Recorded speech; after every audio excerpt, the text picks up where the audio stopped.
Small talk.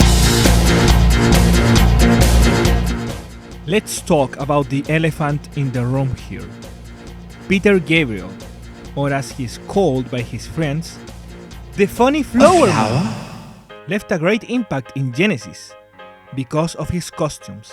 His costumes inspired many artists worldwide, including the famous video game creator Shigeru Miyamoto, who from only watching The Lady with a Fox Head created Pauline, Fox McCloud and the Tanuki suit. He's also quoted as saying, when watching The Sliverman, "That's a Goomba coming out of a clear pipe." Anyways, I'm not here to talk about Peter, I'm here to talk about the rest of the band. Did they ever use costumes? The answer is yes, man. Not in the same way as Peter, but it still happened. On Trick of the Tail, Mike was disguised as Jesus. Well, not a full costume, but still, that's not where we should look though. The videos on the other hand are a whole kind of hogwits. In one video, Steve appears with a reptilian arm. No wonder he sounded so low in the mix. Must be hard to get any sound with a hand like that. On the other, Phil is a burglar, Mike is an old lady, and the rest, including Mike again, are using police costumes. This video is very funny. Also, Bill Bruford was disguised as the biggest human being in the universe.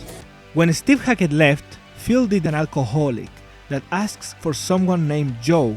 Abacab is where they went all ham though. Not only were they using white suits and trench coats for Keep It Dark, but also the most important track in the discography called To Them was represented live with Tony Banks using a snorkel and the band changing places. Mike on drums, what not? But that's not the only whodunit thing. The band disguised themselves in these weird costumes. What is this? Are they in prison or an insane asylum? The costumes look weird too. Lastly, Mike and Phil used the flower costume. Genesis, the reboot where they just continued the previous before it was popular, has Phil disguised as an used car salesman live. But also this is the most important aspect, the reason why I wrote this. The whole band was in full costume for Illegal Alien in the video, with fake mustaches and all. Not only that, they appeared on another costume later in the video. So that's cool, very important moment on the band's history. Lastly, for That's All, they used costumes to represent how creatively bankrupt they were in this album. That album with the touch on its name had trench coats again, a live mullet, and clothes that made them look like old people trying to use hip young people clothes. Near the end, for We Can Dance, they used jeans, leather jackets. Wait, is not that the rail costume? Holy shit! Now that's a yellow tube moment. Finally, for Calling All Stations, Phil disguised as a young Scottish guy, and they were all dressed as the Matrix. There were plans for a new video with disguises though, but due to the lukewarm reception, the video was never done.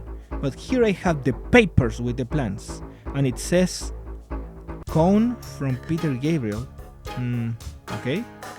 Magog suit from Peter. What? What is this for? Okay, the last lines in these papers have the answer. It says requirements for the video of Small talk.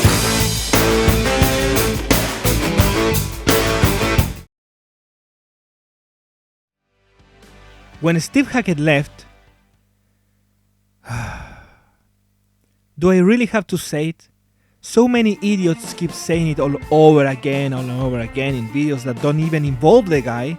Tony appears talking about his favorite cereal, and suddenly the comment section says, "But Steve would have made that cereal float in the air with his godlike guitar playing skills, but you mixed him out, so no cereal for you, Tony boy," or something stupid like that.